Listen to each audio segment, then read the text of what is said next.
Corona महामारी की वजह से पिछले 2.5 साल में काफ़ी लोगों का जीवन पूरी तरह बदल गया है। बहुत से लोगों के अपने घर परिवार के लोग कोरोना की वजह से इस दुनिया में नहीं हैं। कुछ लोगों की नौकरी नहीं रही, किसी का व्यापार खत्म हो गया। अब धीरे धीरे हालात सामान्य हो रहे हैं, लेकिन फिर काफ़ी लोग निराशा का सामना कर रहे हैं। निराशा से कैसे बच सकते हैं, इस संबंध में एक लोक कथा प्रचलित है। कथा में एक लड़का हिम्मत हार गया था और अपने जीवन से ही निराश हो गया था। वह आत्महत्या करना चाहता था, लेकिन तभी उसे एक संत मिले और संत ने उस लड़के की सोच बदल दी। जानिए ये कहानी।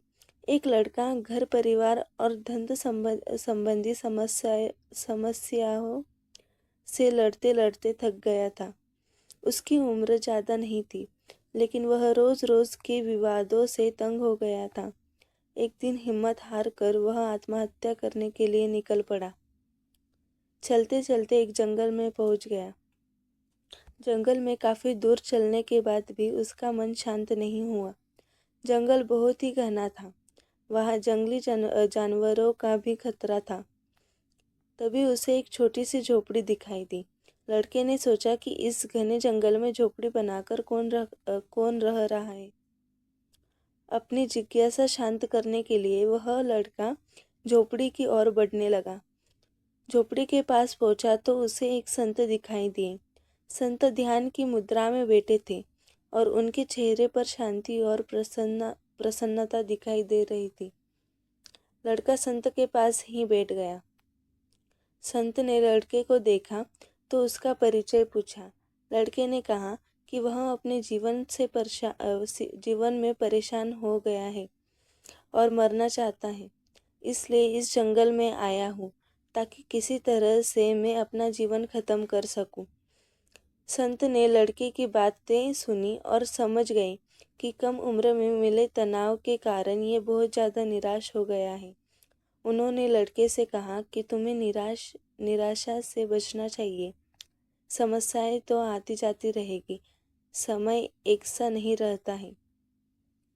संत ने लड़के को समझाने के लिए एक कथा सुनानी शुरू की।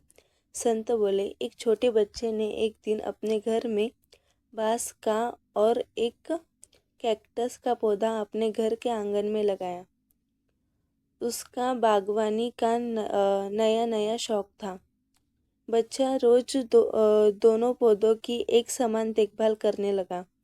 रोज सुबह शाम पानी देता, धूप छाँव में पौधों का ध्यान रखता।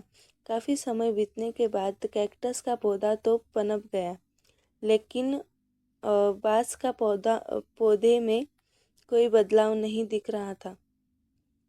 बच्चा सोचता था कि कैक्टस को पनप रहा है, लेकिन ये बांस के पौधे को क्या हो गया है।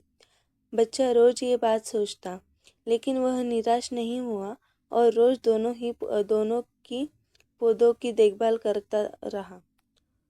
थोड़ा और समय निकल गया, लेकिन कैक्टस की तुलना में बांस का पौधे में संतोषजनक प्रगति नहीं दिख रही थी। बच्चा अपने मेहनत में लगा रहा। कुछ समय के बाद एक दिन बांस का पौधा पनप गया और कुछ ही दिनों में बांस का पौधा कैक्टस से भी बड़ा हो गया।